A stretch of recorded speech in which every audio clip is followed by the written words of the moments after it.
Hi, my name is Jeevan Joseph, and I'm a solution architect with the Containers and Kubernetes team at OCI. Hi, everyone, and welcome to this talk on using container instances. At CloudWorld this year, we announced a brand new serverless platform for container workloads called Container Instances. This talk will provide an overview of what container instances are and how you can get started with it. Let's kick things off with a look at what container instances are. Oracle Cloud Infrastructure Container Instances is a managed serverless container service that provides a simple, fast, and secure way to run containers without managing infrastructure. It provides a fully managed compute platform optimized for running container workloads with hypervisor isolation, giving you the security of virtual machines without compromising on the efficiency of containers. With pay as you go pricing and per second billing, you only pay for the compute resources that are used with no add-on cost for running container instances in OCI. It also gives you the flexibility to run diverse container workloads with the ability to choose the right amount of CPU cores and memory for every single workload.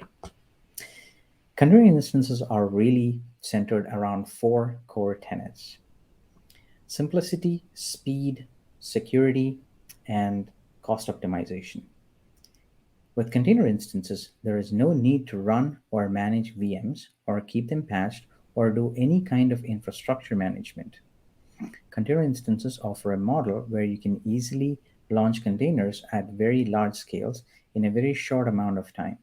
You can select your container compute capacity and what kind of network you want your container workload to be made available on, and the container images that you want to launch. With container instances, you still get hypervisor level isolation, so you have strong security for these runtime environments. You can also optimize cost because you only pay for the infrastructure resources that are used. The pricing is exactly the same as compute, which makes it easy to understand and reason about. For container workloads today, users either choose to use a bare metal machine or a virtual machine. Here, they create a compute instance, install a container runtime like Docker, and start launching their containers. These steps are often 1 to 3 minutes in length to complete. And while this is a cost efficient approach that does not keep idle resources, the time taken can be a bottleneck for containerized applications that should be able to launch much faster, were it not for the infrastructure management aspects of this approach. Alternatively, users who are deploying a set of interrelated microservices that are managed together would use a full blown container orchestration solution like Container Engine for Kubernetes. Creating OKE clusters, although a one-time activity, can be time-consuming, given that it creates a fully managed and highly available control plane and several nodes.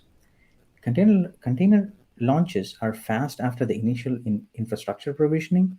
However, for highly elastic workloads, you make cost performance trade offs between higher cost of pre provisioned capacity and the performance penalty of just in time provisioned infrastructure. Some container workloads might not benefit from orchestration features in Kubernetes, and the learning curve could be a detractor as well. Container instances offer the simplicity and versatility for these types of situations. Container instances take away this infrastructure management overhead when you want to run containers at scale. With container instances, you can directly launch one or more containers within the container instance. There are no compute instances to provision or configure with container runtimes.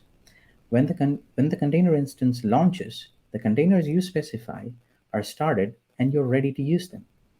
Container instances offer a paradigm where you can focus on your application and not infrastructure, making it simple for you to build and bring your applications onto OCI. Let's take a quick look at how container instances compare with Container Engine for Kubernetes or OKE. Container instances are serverless in nature. That means there are no infrastructure for you to manage, and Oracle creates, runs, secures, and updates the underlying infrastructure for you. OKE, or Container Engine for Kubernetes, on the other hand, offer you more control over the infrastructure to let you customize and manage the nodes on which your workloads run. This means you can access the nodes, install add-on software, customize the infrastructure, and operating system level parameters. Container instances let you work with a set of containers. This makes the process of working with containers and launching containers very simple. However, The scope at which you are working is that of a set of one or more containers. Kubernetes, on the other hand, orchestrates containers and infrastructure together as application units like stateful sets, deployments, and so on. For instance, with OKE, you can use Kubernetes scaling methods and use abstractions like services on top of it. Kubernetes can create cloud infrastructure resources like OCI load balancers. Furthermore, OKE can use extensive Kubernetes ecosystem to extend its capabilities, like using operators to manage external resources like the Oracle database, MySQL service, and more. Container instances offer the simplicity of containers with no additional learning curve. Kubernetes, on the other hand, includes a learning curve, especially for users who are new to the containerized application workloads. Overall, when you need a solution that is application container scoped, container instances offer a fundamentally serverless offering to launch and operate container workloads at scale. When you want to go beyond the container level and you want to orchestrate containers and infrastructure together as application units and interact with other cloud services through operators and other Kubernetes ecosystem constructs, Engine for Kubernetes offers these capabilities. It is important to note that often these services are complementary to each other. The choice also does not affect application code or application development, since in either case, the application is built as a container, the process to do so does not change. A benefit of using containers is that the runtime environment is immaterial to the development process. The level of abstraction at which container instances and OKE operate are different, and the same container that can be launched directly from a container instance can also be packaged into a Kubernetes manifest and launched from an OKE cluster. In fact, container instances can often serve as part of your development pipeline to test containers in isolation before they get deployed as part of a larger set of microservices on OKE. With container instances, the experience of launching containers become very similar to the experience of launching a virtual machine or a bare metal machine on OCI.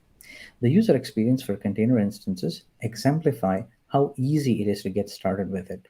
You simply choose the number of CPUs, the amount of memory, and what type of network you want to connect to. Then you choose one or more containers you want to run on your container instance. Optionally, you could set environment variables or override container image defaults like the entry point arguments, and then you just launch. Let's move on to take a peek at what's inside container instance as a service.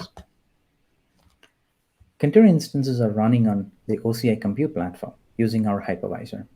This enables us to provide strong security, keeping every container instance secure and fully isolated from each other with our off-box virtualization.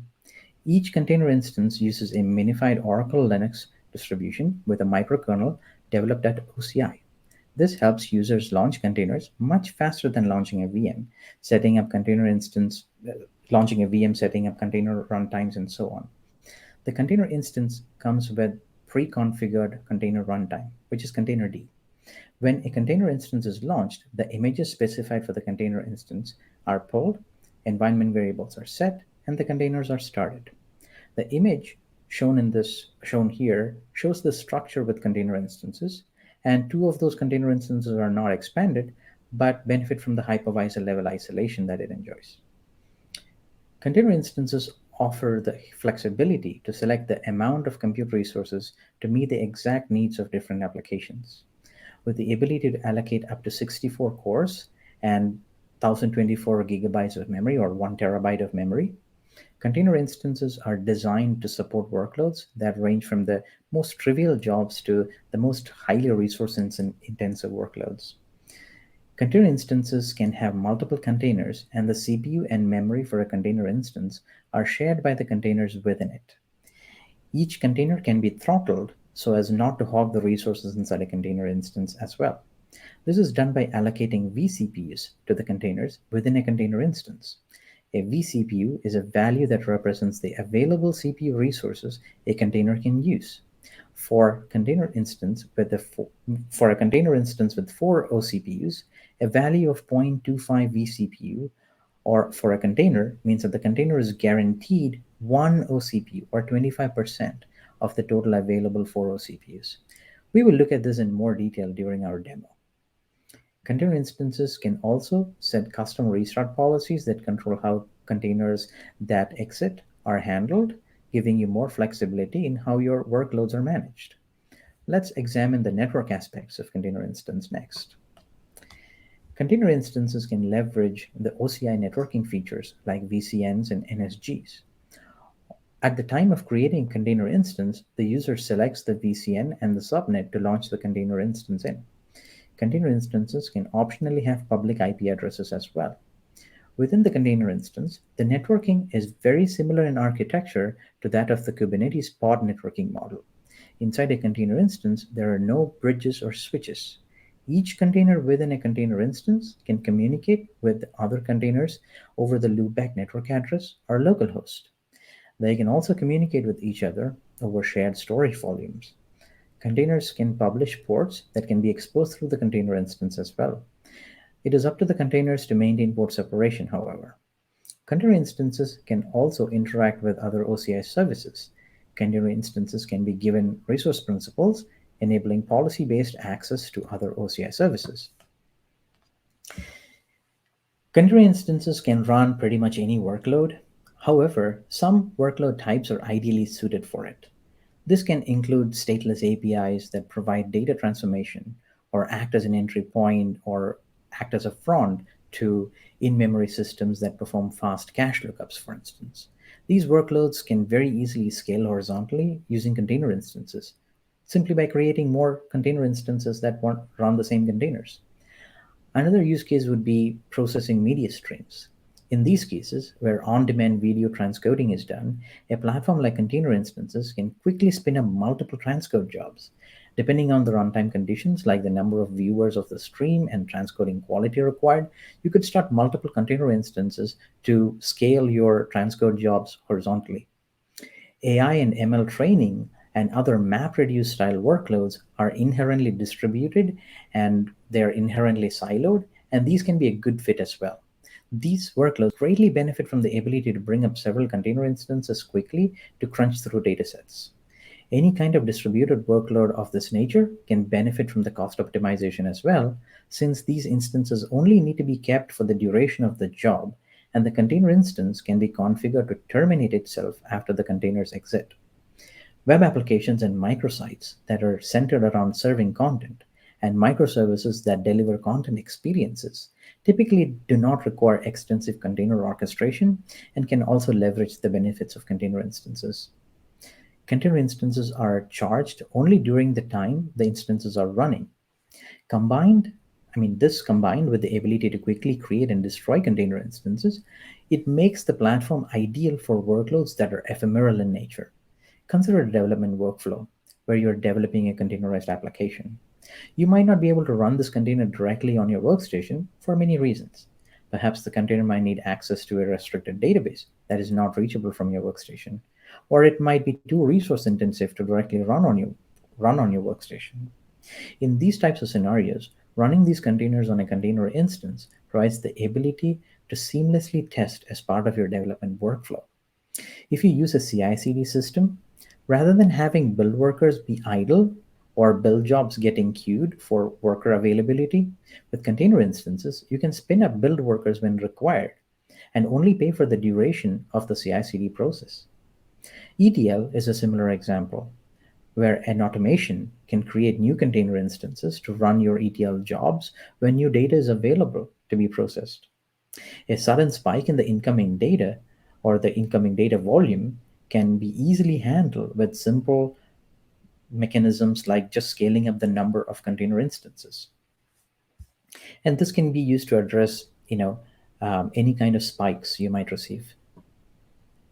Now let's see a container instance in action with a quick demo. Let's see container instances in action with a quick demo.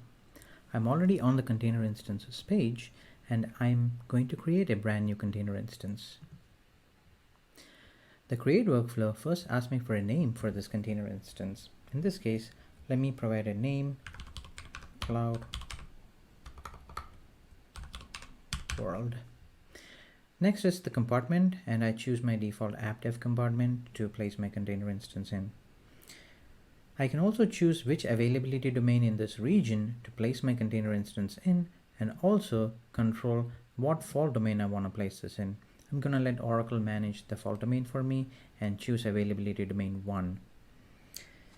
For the shape, I have the choices of 2 flex shapes, and for every container instance, I can control the amount of OCPUs and the memory that I allocate for this container instance. In this case, let me choose a shape that has 4 OCPUs, and I'll set the memory to 4 gigs as well.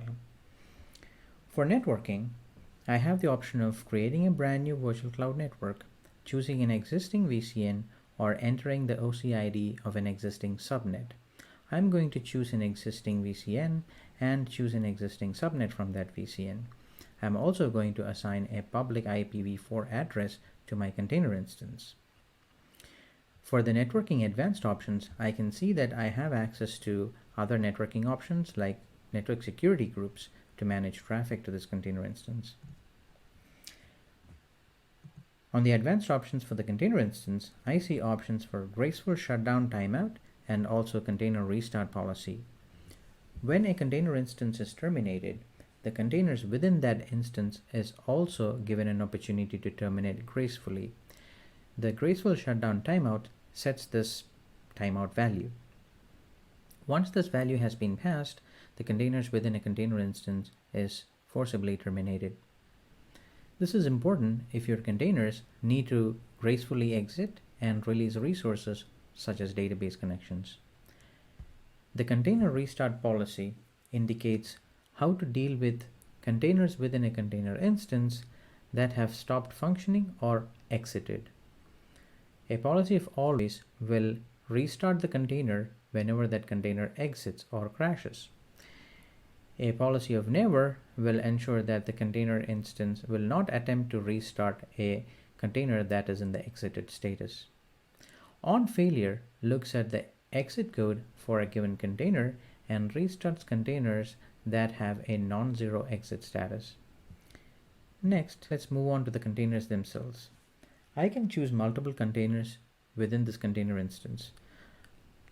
In this case, I'm going to choose a single container, and let's name this Nginx, and I have the ability to choose a container image. Container images can come from the OCIR registry or an external registry. If you're using an external registry, the default is Docker Hub, and you could also pull images from other registries, and if it's a private registry, you have the ability to use a username and password with it. I'm going to pull the Nginx image from Docker Hub. I will select this image. I also have the ability to provide environment variables for this container. In the advanced options section, I can see that I can enable resource throttling for this container. This is enabled on a per container basis. In a container instance, the resources available to that container instance are all shared by the containers within it. This means that there is a potential for rogue containers to hog resources. Resource throttling essentially prevents this.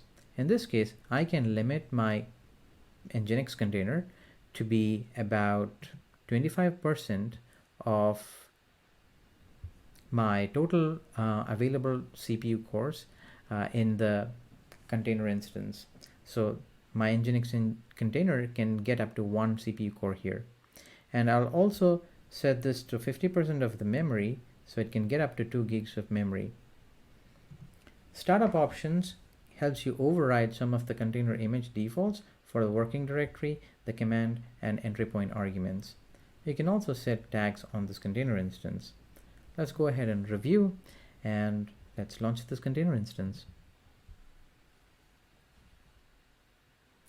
The container instance takes a couple of seconds to launch.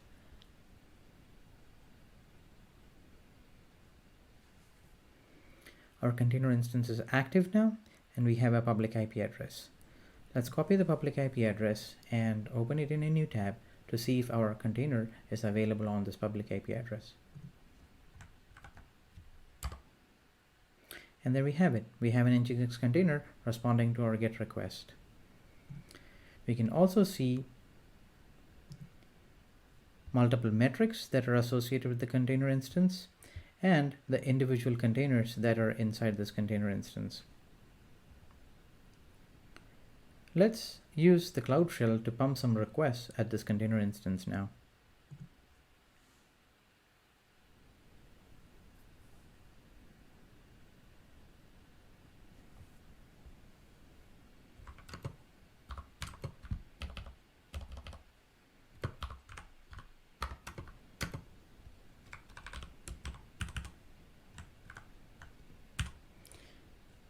This Apache Bench command will send about 100,000 requests two at a time to this container instance running Nginx.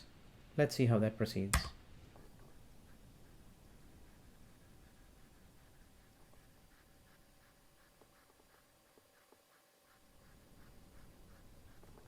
We have finished sending 100,000 requests with it, and our P99 is 2 milliseconds. Let's look at our metrics now.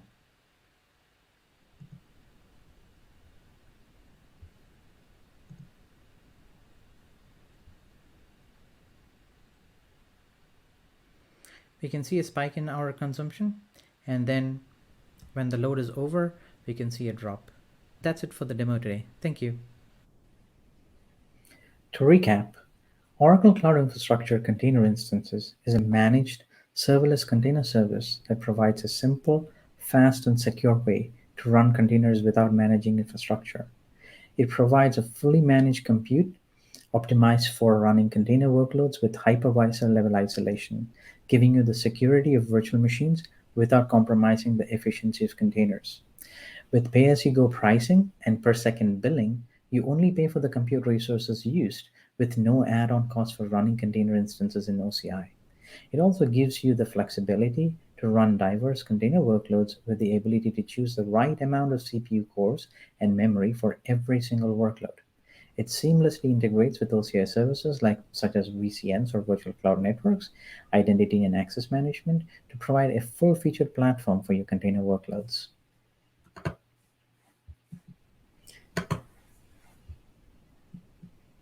Thank you.